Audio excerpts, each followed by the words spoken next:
ভয় বড় বিপজ্জনক জিনিস দর্শক।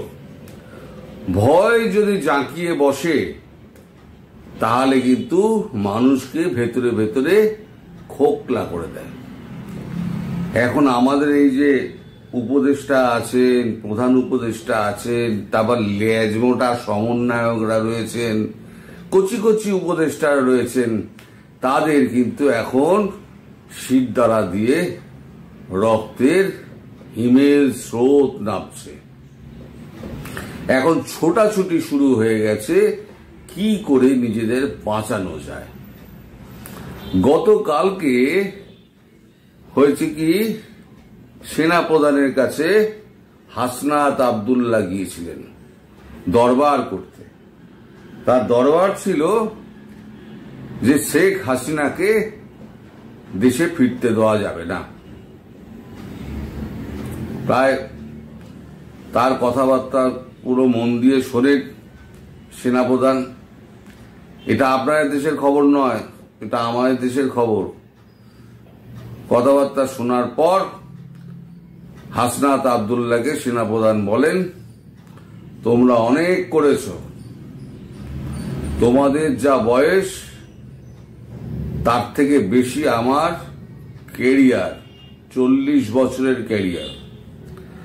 তোমরা যা করেছ তাতে দেশের গণতন্ত্র বিপন্ন, সার্বভৌমত্বে আঘাত পড়তে শুরু করেছে। এখন যথেষ্ট হয়েছে, এবার তল্পিতল্পা গোটাও। তল্পিতল্পা গুটিয়ে তোমরা যে যার রাস্তা দেখো। এখানে কিন্তু কোনো ইফ নেই, কোনো বাট নেই, একদম full stop. Enough is enough. এই কথা শোনার পর হাসনাতের মুখ খুব ছোট হয়ে যায়। হাসনাত তখন বলেন, তাহলে অ্যাটলিস্ট আমাদের তো সেফ প্যাসেজ একটা দেওয়ার ব্যবস্থা করবেন, যাতে আমরা দেশের বাইরে যেতে পারি। সেনাপ্রধান বলেছেন যে সেফ প্যাসেজ পাওয়ার মতো কোনো জায়গা তোমরা রেখেছ? তোমরা পৃথিবীর হেন দেশ নেই যে দেশকে তোমরা খেপিয়ে তুলেছ, এবং সর্বত্র বাংলাদেশের যে সামগ্রিক চিত্রটা, নোংরা চিত্রটা তোমরা তুলে ধরেছ। কোন দেশে গিয়ে তোমরা শান্তি পাবে আর কে তোমাদের জায়গা দেবে? সুতরাং সেফ এক্সিটের কথা ভুলে যাও। এবার কে কিভাবে নিজেদের রক্ষা করবে সেটা এখন চিন্তা করো। খুব সময় বেশি দেরি নেই তোমাদের। আমি যেদিন ক্ষমতা হাতে নেব সেদিন কিন্তু তোমাদের দুর্দিন এগিয়ে আসবে, এটা আমি তোমাকে আজকে বলে দিলাম। এবার কথা শেষ হয়েছে, তুমি এবার আসতে পারো। কালকে এই ঘটনা হয়ে যাওয়ার পর হাসনাত আব্দুল্লাহ একটা লম্বা পোস্ট লিখেছেন। সেই পোস্টে তিনি একেবারে অনেক কিছু বলেছেন। তা আমি সেটা পেয়েছি, পোস্টটা এটা বাংলাদেশ থেকে আমাকে একজন ফরওয়ার্ড করে দিয়েছে। আচ্ছা, হাসনাত আব্দুল্লাহ লিখেছে, 11ই মার্চ, সময় 2:30। কিছুদিন আগে আমি আপনাদের বলেছিলাম যে রিফাইন্ড আওয়ামী লীগ নামে একটি নতুন ষড়যন্ত্র নিয়ে আসার পরিকল্পনা চলছে। এই পরিকল্পনা পুরোপুরি ভারতের। সাবের হোসেন চৌধুরী, শিরিন শারমিন, তাপসকে সামনে রেখে এই পরিকল্পনা সাজানো হচ্ছে। আমি সহ আরো 2 জনের কাছে ক্যান্টনমেন্ট থেকে এই পরিকল্পনা উপস্থাপন করা হয় 11ই মার্চ 2:30-এ। আমাদের প্রস্তাব দেওয়া হয় আসন সমঝোতার বিনিময়ে আমরা যেন এই প্রস্তাব মেনে নিই। আমাদের বলা হয় ইতিমধ্যে একাধিক রাজনৈতিক দলকেও এই প্রস্তাব দেওয়া হয়েছে। তারা শর্ত সাপেক্ষে আওয়ামী লীগ পুনর্বাসনে রাজি হয়েছে। একটি বিরোধী দল থাকার চেয়ে একটি দুর্বল আওয়ামী লীগ, একাধিক বিরোধী দল থাকা নাকি ভালো। প্রতিশ্রুতিতে আপনি দেখবেন গত 2 দিন মিডিয়াতে আওয়ামী লীগের পক্ষে একাধিক রাজনীতিবিদ বয়ান দেওয়া শুরু করেছে। আমাদের আরো বলা হয় রিফাইন্ড আওয়ামী লীগ যাদের নিয়োগ করা হবে তারা এপ্রিল মে থেকে শেখ পরিবারের অপরাধ স্বীকার করবে, হাসিনাকে অস্বীকার করবে এবং তারা বঙ্গবন্ধুর আওয়ামী লীগ করবে এমন প্রতিশ্রুতি নিয়ে জনগণের সামনে হাজির হবে। আমাদের এই প্রস্তাব দেওয়া হলে আমরা তৎক্ষণাৎ বিরোধিতা করি এবং জানাই যে আওয়ামী লীগের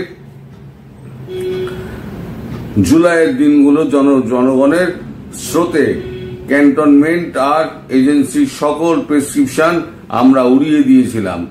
আজ আবারও যদি আপনাদের সমর্থন পাই, রাজপথে আপনাদের পাশে পাই, তবে আবারও এই আওয়ামী লীগ পুনর্বাসনের ভারতীয় ষড়যন্ত্র আমরা উড়িয়ে দিতে পারব। অর্থাৎ এখানে লেখা হচ্ছে জুলাইয়ের দিনগুলিতে জনগণের স্রোতে ক্যান্টনমেন্ট এবং এজেন্সি সহ প্রেসক্রিপশন আমরা উড়িয়ে দিয়েছিলাম। আজ আবারও যদি আপনাদের সমর্থন পাই, যদি আছে, যদি, কারণ জানে যেখানে যদি বলতে হবে, কারণ আগের অবস্থা এখন আর নেই। তার লেখা হচ্ছে যদি আপনাদের সমর্থন পাই, রাজপথে আপনাদের পাশে পাই, তবে আবারও আওয়ামী লীগ পুনর্বাসনে ভারতীয় ষড়যন্ত্র আমরা উড়িয়ে দিতে পারবো। আসুন কিন্তু পাশে রেখে আওয়ামী লীগের বিরুদ্ধে আমরা ঐক্যবদ্ধ হই। আওয়ামী লীগ রাজনীতি করতে পারলে জুলাইও ব্যর্থ হয়ে যাবে। আমাদের শরীরে এক বিন্দু রক্ত থাকা পর্যন্ত আমাদের শহীদদের রক্ত আমরা বৃথা হতে দিব না। 5 আগস্টের পরে বাংলাদেশের আওয়ামী লীগের কামব্যাকের কোনো সুযোগ নাই, বরং আওয়ামী লীগকে অবশ্যই নিষিদ্ধ করতে হবে। আবার এখানে জুড়ে দেওয়া হয়েছে ডক্টর ইউনূস, আওয়ামী লীগ 5ই আগস্টে নিষিদ্ধ হয়ে গেছে।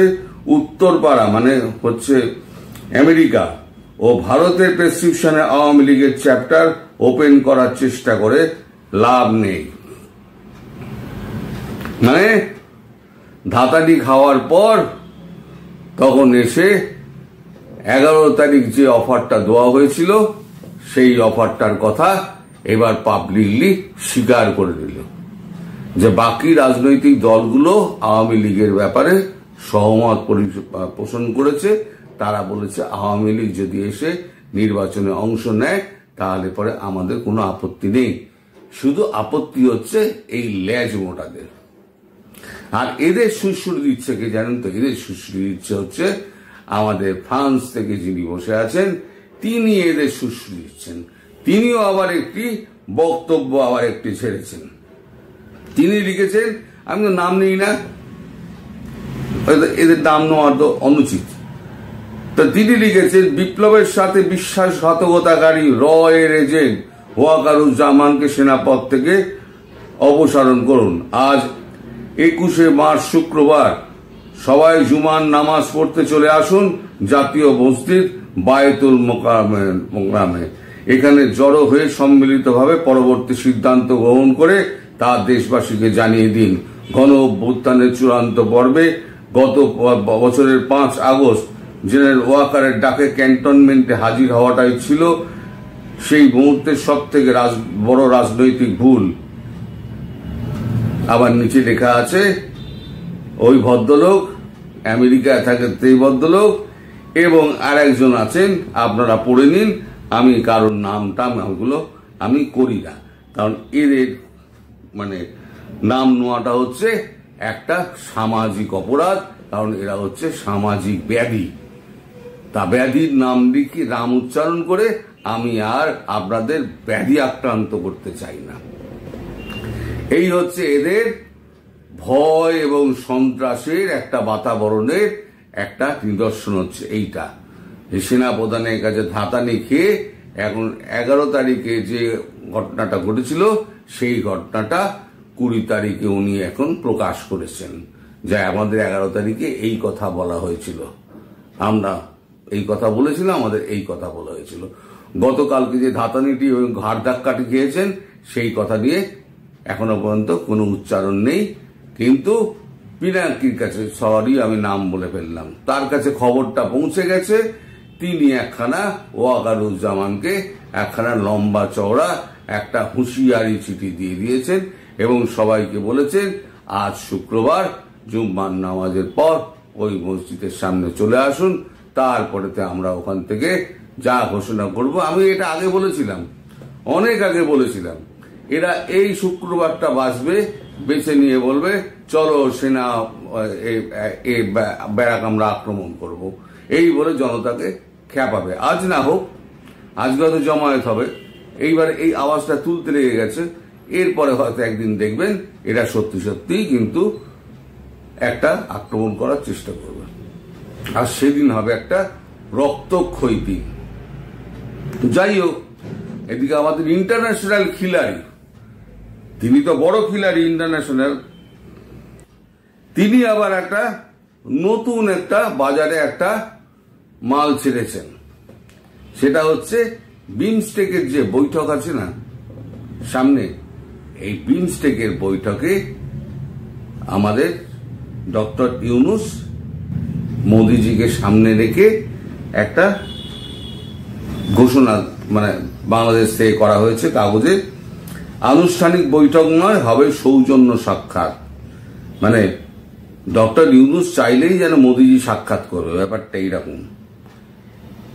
তো যাই হোক, এই খবরটা কিন্তু আমাদের কাগজেও বেরিয়েছে, এই সেই আপনাদের এটা কাগজের অংশ, এটা আমাদের কাগজেও এটা বেরিয়েছে। আমাদের কাগজে যেটা বেরিয়েছে সেটাও আমি আপনাদের তুলে দিলাম। ঢাকার প্রস্তাব, দ্বিধায় দিল্লি, ব্যাংককে কি মোদি ইউনূস কথা। এবার আমি খবরটা পড়ছি, খবরটা একটু শুনুন, আমাদের দেশের খবরটা এবার শুনুন। সংখ্যালঘু নির্যাতন এবং জঙ্গিবাদের বারবারন্ত নিয়ে আমেরিকা এবং ভারতের যৌথ চাপের মুখে ঢাকা ভাবমূর্তি উদ্ধারের লক্ষ্যে এপ্রিলের গোড়ায় ব্যাংককে বিমস্টেক সম্মেলনে নরেন্দ্র মোদী এবং মোহাম্মদ ইউনূসের মধ্যে একটি পার্শ্ব বৈঠকের প্রস্তাব দিয়েছে। বিষয়টি নিয়ে এখনো পর্যন্ত কোনো চূড়ান্ত সিদ্ধান্ত নেয়নি নয়াদিল্লি। আর সাউথ ব্লকে সংশ্লিষ্ট শীর্ষ কর্তার বক্তব্য, প্রত্যেক দিন গালি দেওয়া হবে আবার বৈঠকও হবে, দুইটি বিষয় একসঙ্গে চলতে পারে। এখনো পর্যন্ত এই বৈঠক হওয়া খুবই কঠিন বলে মনে করা হচ্ছে। অর্থাৎ মুখ দেখা দেখিও হবে না, আমেরিকায় যা হয়েছিল না, মুখ দেখা দেখি হবে না। মোদিজি গেলে মুখটা ঘুরিয়ে দেবেন, যেমন পাকিস্তানের শাহবাজ শরীফকে দেখলে মুখ ঘুরিয়ে নেন, তেমনি মুখ ঘুরিয়ে নেবেন। আর এটাও বলা হয়েছে শেষের দিকে, পাশাপাশি ভারতের শীর্ষ গোয়েন্দা সংস্থার মনোভাব, বাংলাদেশ চাইলেই বসে যাওয়ার মতো কোনো কারণ ঘটেনি, তারা ভারতের বিরুদ্ধে বিষোদ্গার করছে নিয়মিত। সাউথ ব্লকের দোয়া নাশকতা এবং সংখ্যালঘুদের প্রতি হিংসার কোনো তথ্যই মানতে চাইছে না, এখনো আলোচনার মতো পরিবেশ তৈরিই হয়নি। সুতরাং গোয়েন্দারা যেটা বলছেন, তাদের পরামর্শ, এই বৈঠক হওয়ার কোনো সম্ভাবনা নেই, অর্থাৎ মোদিজি যাবেন না, বিমস্টেকে যাবেন, কিন্তু বৈঠকের দিকে, সাইডলাইন বৈঠকের দিকে যাবেন না।